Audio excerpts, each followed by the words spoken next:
Bonjour, j'espère que vous allez bien. On se retrouve pour une nouvelle vidéo, cette fois-ci sur le secteur automobile, un vrai massacre.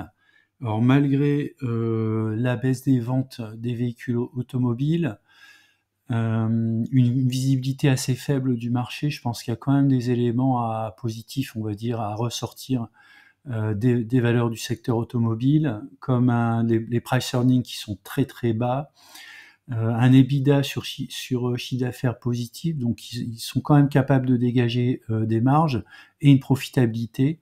Alors on va faire le focus sur 3 actions, Valeo, Stellantis et Forvia, et on va voir dans la vidéo s'il n'y a pas quand même des opportunités sur ces actions. Alors, avant de démarrer, donc un avertissement, je ne suis pas conseiller financier, cette vidéo n'a pas pour but de vous proposer un placement financier ou un quelconque conseil d'achat, mais a uniquement un but pédagogique et de partage. Vous restez responsable de vos investissements. Alors, on va démarrer par un graphe comparatif. Donc on voit bien que depuis le début de l'année, le secteur automobile sous-performe. Donc je vous ai mis en pointillé en noir, vous avez le CAC 40 qui stagne à peu près depuis le début de l'année. Et puis on peut voir par exemple que Stellantis et Valeo font du moins 30% et moins 50% sur Forvia. Donc quand je vois des baisses aussi fortes, de 30 et de 50%, même quasiment 60% pour Forvia, eh bien la question que je me pose, c'est est-ce qu'il n'y a pas dans ces mauvais chiffres éventuellement une opportunité pour rentrer. Alors, j'ai fait un tableau récapitulatif des ratios principaux que je suis. C'est pas exhaustif, mais en tout cas quelques ratios qui permet au moins de donner un ordre d'idée de où en sont ces actions. Donc on va démarrer par Stellantis.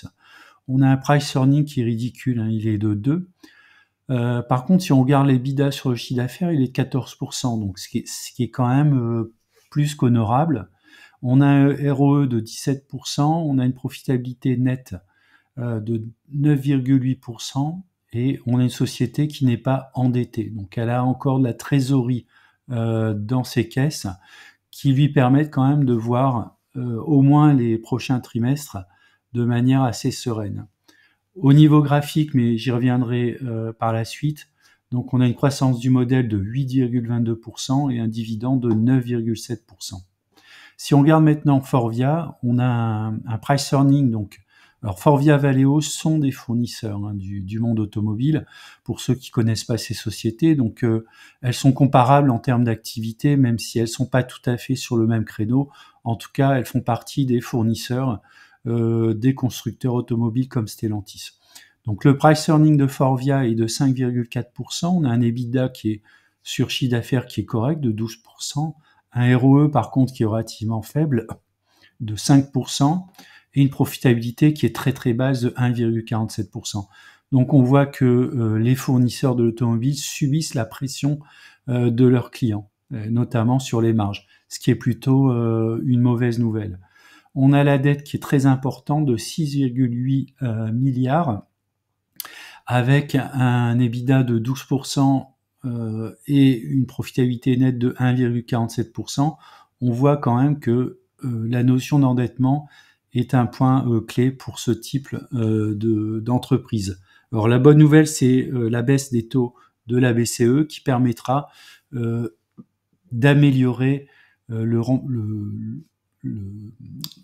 le remboursement de la dette, mais en tout cas d'améliorer et de faire baisser le poids de la dette, puisque ce type de société emprunte pour rembourser une partie de la dette, ou au moins rouler la dette.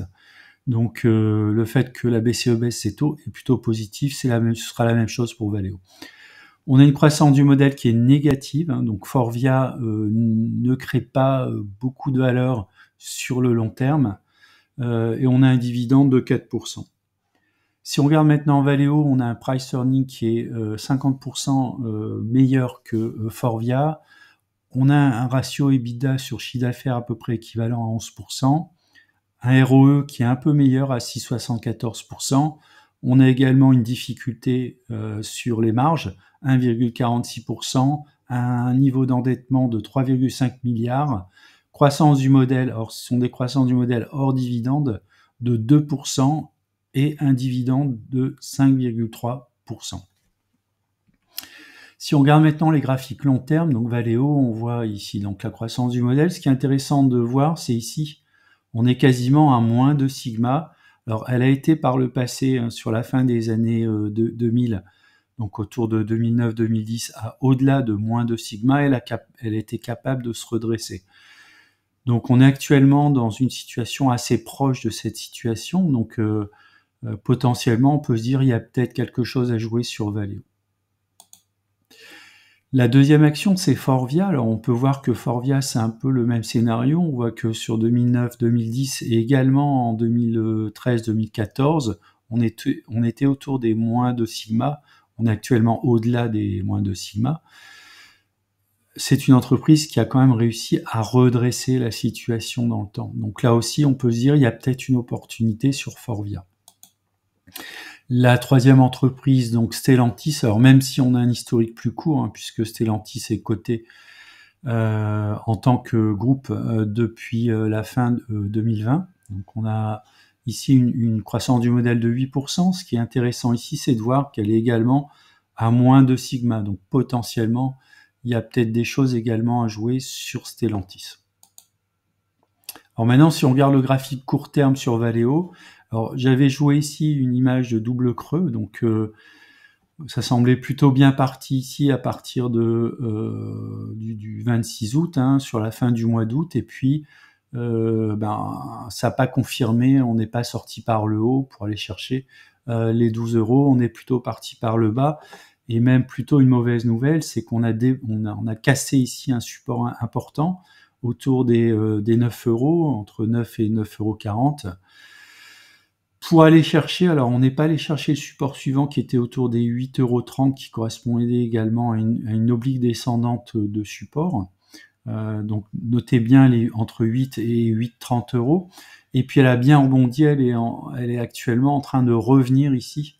Et peut-être qu'elle va casser par le haut le support pour effectivement repartir vers le haut. Donc on aurait une image un peu déformée d'un double creux. Si on regarde ici Forvia, alors Forvia, c'est un peu la même chose. J'avais dessiné ici donc un niveau de renversement des cours à 9,70 €, et puis ici un support vers les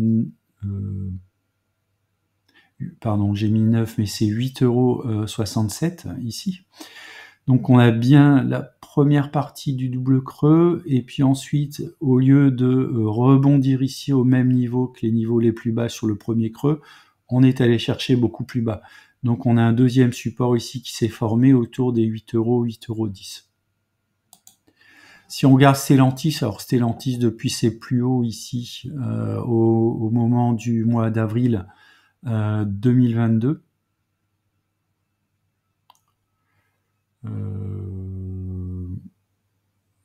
non, ça doit être avril 2023. Ici, les plus hauts autour des 27 €, elle est clairement dans un canal descendant. Donc, tant qu'on est dans ce canal descendant et qu'il n'y a pas de retournement, en fait, c'est un peu compliqué de rentrer sur Stellantis. Alors, il y a peut-être également une formation d'un double creux ici. J'ai juste mis ici le seuil de déclenchement qui est autour des 15 € et qui correspond également à mon PRU. Peut-être qu'on forme un double creux. Bon, il faut vraiment attendre encore quelques jours pour voir effectivement si la formation d'un double creux. Si on repasse au-dessus des 15 €, on pourra aller rechercher rapidement les 17-18 €.